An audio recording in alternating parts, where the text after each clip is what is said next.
Okay, today's video, sorry, we have a little distraction here with us, so hopefully she'll be calm enough, is Jesus Christ is the Lord of the Vineyard, focusing on Jacob 5 and then a few verses of 6, verses 3 through 5. But what I wanted to address was in Come Follow Me, it says, before you begin your study of the allegory of the olive tree, it might be helpful to review Jacob 4, 10 through 18 and learn why Jacob was inspired to share this allegory with the people. And pass off. And so that's what I kind of looked at, what I'm going to kind of talk about, because I went through those verses and it was really cool to see what Jacob was wanting to do, because he says a couple of things that really stuck out to me. He said in verse 10, this is chapter 4, so not quite to 5 yet, but he said, we want to take counsel from the Lord's hand, for behold, he counsels in wisdom, in justice, and in great mercy. And so just looking at those, how the Lord counsels us, wisdom, justice, and mercy, that's why we have everything we have in the Book of Mormon. So there's a reason, because of the Lord's wisdom, justice, and mercy. So it made me think, like, really, really do want to, it's all for our benefit to listen to these things. But it was interesting because Jacob actually says he wanted the people to be the first fruits of Christ. So before he talked about the allegory, he wanted them to be the first fruits of Christ. And I love that because he goes on to explain this whole thing with fruits and the tree and everything. And the first fruits, if you look in the footnotes, talks about the first resurrection and being a part of that. And so his ultimate goal is to help us to be in the first resurrection. But it was just cool to see how he kind of like alluded to the allegory with that. But this is the verse that really stuck out to me with Jacob and his reasoning. In verse 13 of chapter 4, it says, let him prophesy to the understanding of men, for the Spirit speaketh the truth and lieth not. Wherefore it speaketh of things as they really are, and of things as they really will be. Wherefore these things are manifested unto us plainly for the salvation of our souls. And we talked about an allegory and the parables and the teachings and how they teach to the understanding of men, but they're really, he wants this allegory, it's plain. If we understand what the things are to our understanding, it's very plain.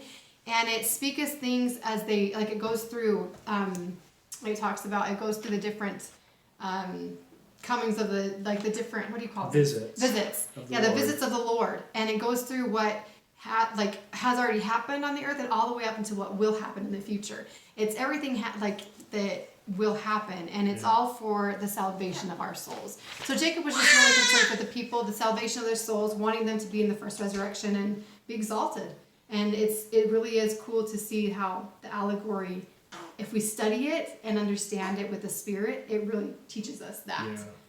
So I like how just kind of in looking at the visits, just as Laura was saying that, it kind of made me think the longest section of his 5 visits, 1, 2, 3, of the 5 visits is the 4th visit, which is our time, which is the time of the restoration of the gospel. And that makes up it's verse 50 to 76. And so I guess what I kind of liked about that is that's the most important to us. It's good to look at the past, and to know that the past was there, but it's not as important as the present. And also the shortest section is our future, which I thought was interesting too, is just kind of like a little teaching moment. As I was thinking of Laura, as Laura was explaining that, take no thought for the future, right? Focus on the present. We focus on today, the future will take care of itself. And so I just thought that was cool. The longest section of scriptures that we have, the longest visit that we have in this entire allegory is the restoration. And can I kind of say something with that? I like that thought, especially with what's happening today in the world. Like, we have no idea what the future holds, and it's scary to think about. And if we focus on it too much, it could really cause a lot of stress and anxiety and everything. But if we're focusing on the present, what we need to do right now to be right with the Lord and to be doing what we should be doing, we shouldn't have to fear. 26 verses worth. So put a great focus on today. So we talk about the title of this section is Jesus Christ is the Lord of the Vineyard. And that's such a powerful statement. I loved what Evan Cox actually said in the comments of one of the posts this week. He said that as he's going through the allegory this time, he is paying attention to the attributes of the Lord of the vineyard, which we know is Jesus Christ. So he's looking towards the attributes. When it says that the Lord grieveth because he lost the branches, that would be the attribute of, how would you describe that? He's grieving over the loss of he's empathetic, he's sympathetic, he's caring. And so what attributes he sees from the Lord, I thought that was great. I want to just highlight that, Evan. That's a great idea. What I did going through the allegory this time was, I don't know if you can see it, but I actually circled the word I. So you just see the word I, and of course this is referencing the Lord of the vineyard. And I didn't count them, I should have counted them, but there is just, when you just look at the page, you just see the word I all over this entire allegory. And for me, that had a pretty profound effect on me, because I think often we feel like we're alone in this world. We feel like we are without help. We feel like no one understands us, and we find ourselves depressed, sad, anxious, all of these different things, and that's not rare. I think everyone feels it to an extent, and I think for me, the message that hit me was, the Lord of the vineyard is involved in our lives. He was involved before he came to this earth. He was involved, of course, when he was on the earth. He's involved after he has now been resurrected and still involved, and he will be involved tomorrow and forever.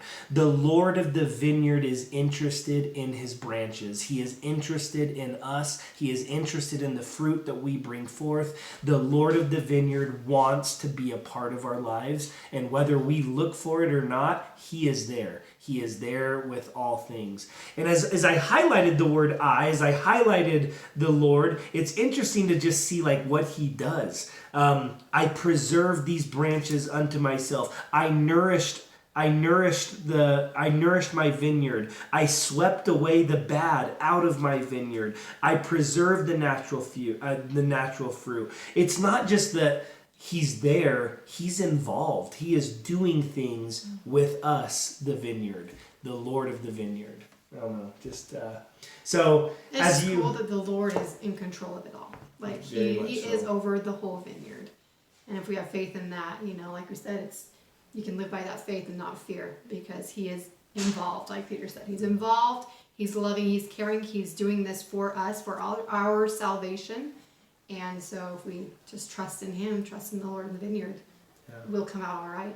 So if you've been reading with the reading chart that we put out as a bishopric, you would have just finished the allegory. And so as you look back to the reading of the allegory, what touched you? What touched you as you went through this allegory this time? Comment below. We'd love to hear from you.